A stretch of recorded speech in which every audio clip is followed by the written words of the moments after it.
श्री सच्चिदानंद सद्गुरु साईनाथ महाराज की जय।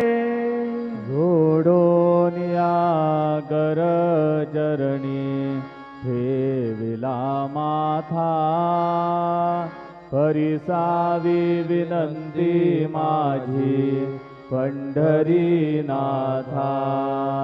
असो नसो भावालो तुझिया ठाया, कृपा दृष्टी पाहे मजगडे सद्गुरु राया।